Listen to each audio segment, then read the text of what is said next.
vidéo réalisée en collaboration avec l'Université de Liège.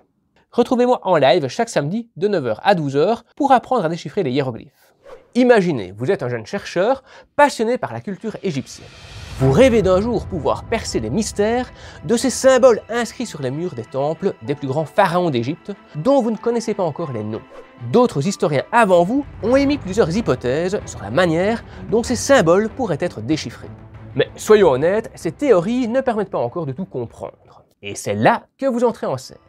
Les mystères de cette civilisation antique vous fascinent tellement que vous vous êtes donné pour mission de comprendre les messages de ces anciens Égyptiens.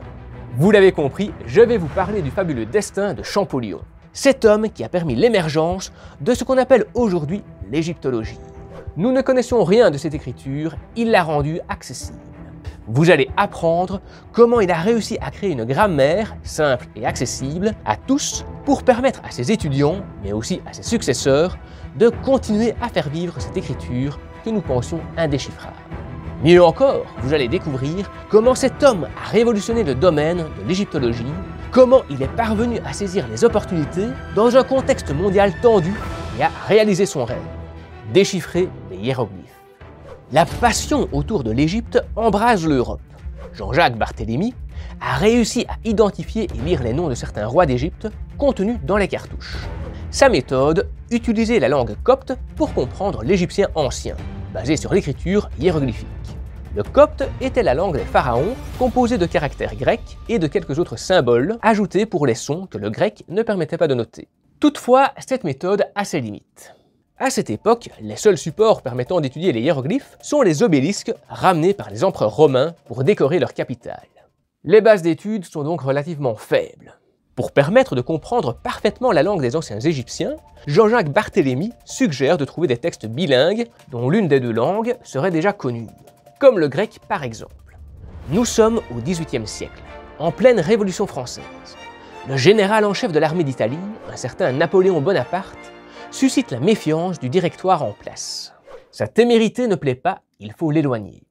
Le gouvernement français suggère alors de l'envoyer en campagne militaire d'Égypte. L'Empire ottoman est affaibli et l'emplacement stratégique de l'Égypte, situé sur la route des Indes, permettrait de s'en prendre directement aux intérêts des Britanniques, tout en étant suffisamment éloigné de l'Europe. Bien que cette campagne soit avant tout militaire et synonyme d'échec pour la France, elle est considérée aujourd'hui comme une victoire sur le plan scientifique. En effet, c'est lors de cette campagne militaire que la pierre de Rosette sera découverte, par un certain Pierre-François-Xavier Bouchard, un soldat alors chargé de restaurer le fort Julien en prévision des attaques anglaises et de leurs alliés. Cette épaisse masse rocheuse pèse 760 kg, pour un peu plus d'1 mètre de haut, sur laquelle sont inscrites 3 écritures différentes: les hiéroglyphes, le démotique et le grec. Eureka! Ils ont découvert un texte trilingue qui pourrait leur permettre de mieux comprendre la signification des hiéroglyphes. Exactement ce que Jean-Jacques Barthélemy aurait voulu étudier de son vivant. Imaginez, vous êtes ce soldat qui découvre la pierre de Rosette. Comment réagiriez-vous? Est-ce que vous seriez vraiment hypé par la nouvelle, genre devenir carrément insomniaque en se disant « Waouh, quelle découverte !» Ou au contraire, vous diriez « Bon, oui, c'est une découverte, mais bon, moi je suis soldat, c'est pas trop ma came, voilà, je le laisse à Champollion pour quand il le découvrira. » Quelle serait votre réaction à vous, à sa place? Moi, clairement, je serais hypé par la nouvelle. Vraiment, je me dirais, waouh, tout ce qu'on va pouvoir faire dans le domaine de l'égyptologie, ça va être dément, parce que justement, on cherche un texte qui est à la base bilingue, mais là, c'est carrément trilingue, pour pouvoir mieux comprendre les hiéroglyphes. On a vraiment une base solide, en tout cas, qui y ressemble, on ne le sait pas encore. On ne sait pas encore sur quoi ça va vraiment déboucher, mais en tout cas, il y a une piste derrière. Et ça, vraiment, c'est trop cool, quoi. Cet ouvrage trilingue pourrait bien révolutionner la compréhension de l'écriture hiéroglyphique. L'Institut d'Égypte, fondé par les Français à leur arrivée dans le pays, compte bien en tirer parti. Malheureusement, le cours de l'histoire en décidera autrement. Napoléon choisit de servir ses intérêts. Il quitte l'Égypte pour s'emparer du pouvoir en France lors de son coup d'État du 18 Brumaire. C'est Kléber qui prend alors le commandement jusqu'à son assassinat, moins d'1 an après. Les Français sont dos au mur. Le général Menou, qui succède à Kléber, négocie la capitulation des troupes françaises. Les Anglais acceptent. Dans la négociation, on retrouve de nombreuses antiquités, dont la pierre de Rosette, qui est rapatriée au British Museum, où nous pouvons l'observer aujourd'hui encore. Toutefois, en contrepartie, la France demande à pouvoir conserver les notes et dessins de la pierre de Rosette. Heureusement, plusieurs copies avaient été ramenées en France dès la mise au jour du monument. À partir de ce moment, le compte à rebours est lancé. Qui parviendra à déchiffrer la pierre de Rosette? Plusieurs hommes de talent sont sur le coup. Akerblad en Suède, Thomas Young en Angleterre et d'autres savants en France, notamment à Paris, comme Sylvestre de Sacy. Mais un outsider va faire la différence. Il ne s'intéresse pas uniquement au déchiffrement des hiéroglyphes, mais à l'ensemble de la culture égyptienne. Il a décidé de dédier sa vie à cette culture fabuleuse. Il est bien déterminé à percer les secrets de cette civilisation antique. Jean-François Champollion. Pour y parvenir, il ne va pas se contenter d'étudier la pierre de Rosette. Il va s'intéresser à l'écriture égyptienne dans sa globalité, que ce soit à travers des objets du quotidien, des monuments, des papyrus bilingues, tout ce qui lui permet d'avoir une vision d'ensemble de la langue égyptienne. Champollion est autodidacte. Il n'est pas issu du milieu académique français. Il se méfie de l'école, il voit le lycée comme une prison. Son frère, lui, ne l'entend pas de cette oreille. Il est bien déterminé à lui permettre de libérer son plein potentiel.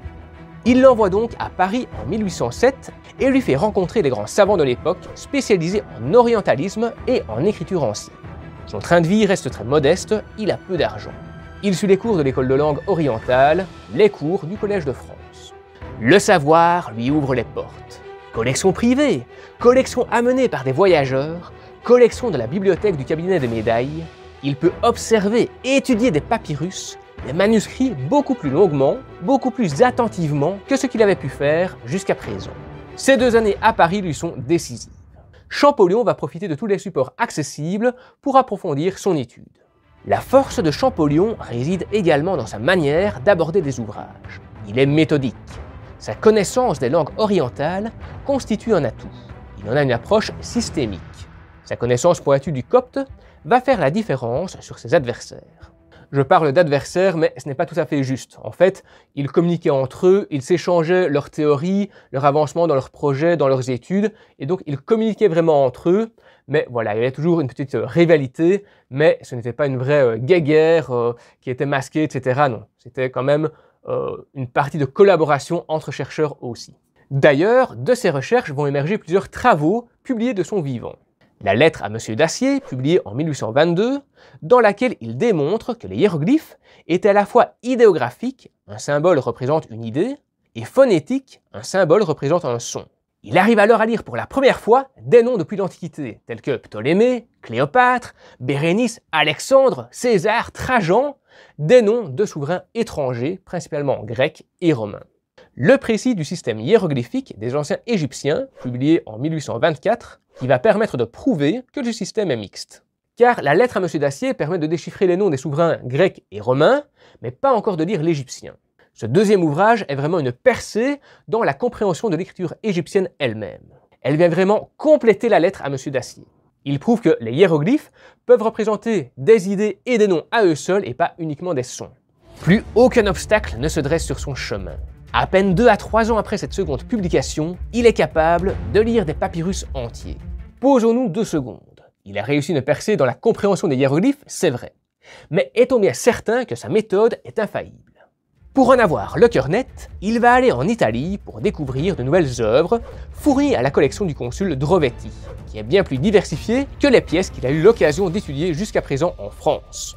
De cette année, en Italie, va découler le système de conservation et d'étude des pièces archéologiques d'Égypte antique, dont il est l'initiateur.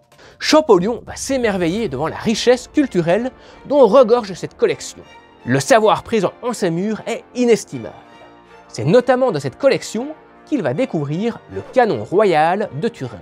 Le canon royal de Turin est en fait une liste reprenant l'ensemble des rois d'Égypte dans l'ordre chronologique avec la version égyptienne des noms. C'est une découverte majeure, car c'est grâce à cet écrit qu'il va pouvoir jeter les bases de l'histoire de l'art, avec l'évolution des styles. Vous imaginez, grâce à cet écrit, il va pouvoir dater les cartouches qu'il va retrouver sur les monuments et ainsi les classer par période et savoir lesquels sont en avant sur l'autre, lesquels sont les premiers, les seconds, vraiment pouvoir classifier chaque monument, les dater par période. C'est tout bonnement révolutionnaire. Son voyage en Italie lui a permis de réaliser une véritable percée dans le monde de l'égyptologie. Mais ce qui permettra véritablement de prouver qu'il a raison, que sa théorie fonctionne, c'est son voyage en Égypte, lors duquel il va pouvoir étudier des milliers d'œuvres des statues, des cartouches, des documents, non pas seulement sélectionnés pour des collections, mais présents sur le sol égyptien dans le quotidien de ce peuple antique. Il y arrivera non sans difficulté, car il devra mener à bien ses obligations avant de pouvoir obtenir l'autorisation et le financement de cette expédition. En effet, son travail a payé. Il est décoré en France, on lui confie le département des antiquités égyptiennes du Louvre. C'est là l'opportunité de profiter de sa position officielle pour obtenir une mission royale pour une expédition scientifique en Égypte. Mais tout n'est pas si simple.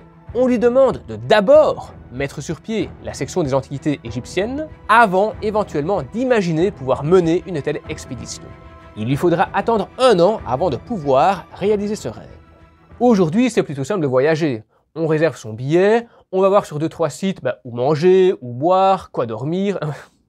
Aujourd'hui, c'est plutôt simple de voyager. On réserve son billet, on va voir sur 2-3 sites où manger, quoi visiter, où dormir. Mais à cette époque, le tourisme que l'on connaît aujourd'hui n'existe pas encore.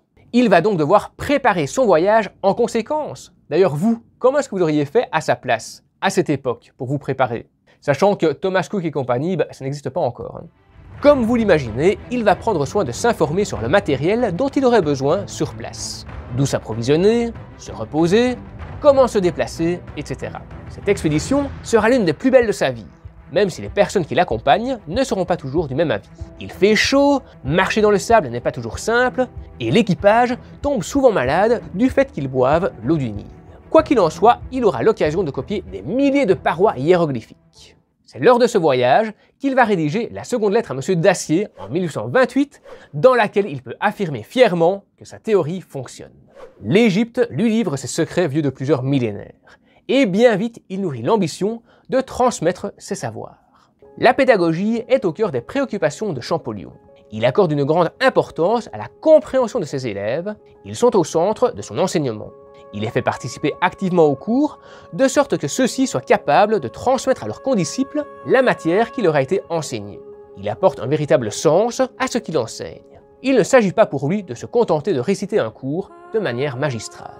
Tiens, vous aussi, vous avez eu des profs comme ça qui vous ont inspiré, qui vraiment donnaient de l'importance à leurs cours, qui voulaient vraiment que leur cours vous apporte vraiment quelque chose derrière? Est-ce que vous avez connu des profs dévoués comme Champollion? Ce serait sympa de leur rendre hommage en commentaire. Qu'est-ce que vous en dites? Dites-moi en commentaire quels sont les profs qui vous ont marqué, qui vous ont inspiré et vraiment donné leur passion. Tout au long de sa carrière, il aspirera à pouvoir créer un document qui permettra à ses apprenants et à ses successeurs de comprendre les hiéroglyphes. Il s'essayera à plusieurs versions, mais il ne parviendra pas à éditer la version finale de son vivant. C'est son frère, Jacques-Joseph, qui publiera la grammaire égyptienne à titre posthume. En 1836, non sans difficulté. L'organisation de l'ouvrage est un travail colossal et son impression à grande échelle représente un défi pour l'époque. En effet, les imprimeries ne disposent pas encore de fonte pour illustrer les hiéroglyphes, ceux-ci étant encore inconnus de la majorité du public. Mais qu'importe, Jacques-Joseph tient à ce que le nom de son frère ne soit pas oublié. Bien des gens ont eu la chance de profiter des savoirs de Champollion de son vivant, ce serait bien facile pour eux d'en profiter pour faire leur propre ouvrage et s'en attribuer le mérite. Il fait donc appel à un dessinateur qui reproduit fidèlement chacun des hiéroglyphes en respectant scrupuleusement les couleurs, car celles-ci ont une importance dans le sens à donner au caractère. Le bleu pour l'eau ou encore le rouge pour le sable du désert et le soleil. La lithographie sera le procédé utilisé pour reproduire l'ouvrage. Je trouve ça plutôt cocasse parce que la lithographie c'est un système qui passe par la pierre et les hiéroglyphes, eux, étaient inscrits sur des murs en pierre. Quoi qu'il en soit, la grammaire respectera l'esprit pédagogique de Jean-François Champollion et sa volonté de transmettre son savoir avec attention, n'hésitant pas à utiliser le rouge pour les symboles mis en valeur, comme on le ferait aujourd'hui en les mettant en gras. L'ouvrage contient 13 chapitres richement illustrés qui permettent aux apprenants de s'approprier les techniques pas à pas. Il va essayer de faire comprendre l'évolution visuelle entre les hiéroglyphes et le hiératique, la forme la plus cursive des hiéroglyphes. Il montre la décomposition du signe, l'évolution qu'un scribe a pu suivre pour passer d'une écriture à l'autre. Il va accompagner chaque mot d'une sonorisation en copte dont il propose une lecture dans une langue égyptienne. Un peu comme on le ferait aujourd'hui dans une grammaire bilingue. Cette grammaire constitue véritablement une révolution pour les générations d'égyptologues qui lui ont succédé. C'était leur principale source d'apprentissage. Elle a permis de faire avancer la science de la connaissance égyptienne. Le dictionnaire égyptien en écriture hiéroglyphique, aussi publié à titre posthume par son frère en 1841, sera également un outil précieux. En conclusion, Jean-François Champollion était un homme épris d'un profond amour pour l'Égypte, dont le travail acharné et la persévérance ont permis de jeter les bases de l'égyptologie moderne. Plus qu'un nom, une référence pour les amoureux de l'écriture des anciens Égyptiens. Si cette vidéo vous a plu, je vous invite à vous abonner, à mettre un like et à activer les notifications pour ne pas manquer les prochaines vidéos qui sortiront sur le sujet sur l'apprentissage des hiéroglyphes. Cette vidéo se concentrait principalement sur l'histoire de Champollion, son parcours pour apprendre à déchiffrer les hiéroglyphes, mais les prochaines se concentreront davantage sur l'apprentissage des hiéroglyphes en eux-mêmes. Merci encore à l'Université de Liège pour sa confiance et de me permettre de partager avec vous les contenus de son MOOC. Retrouvez-moi chaque samedi de 9 h à 12 h pour apprendre à lire les hiéroglyphes. Et ça commence juste là.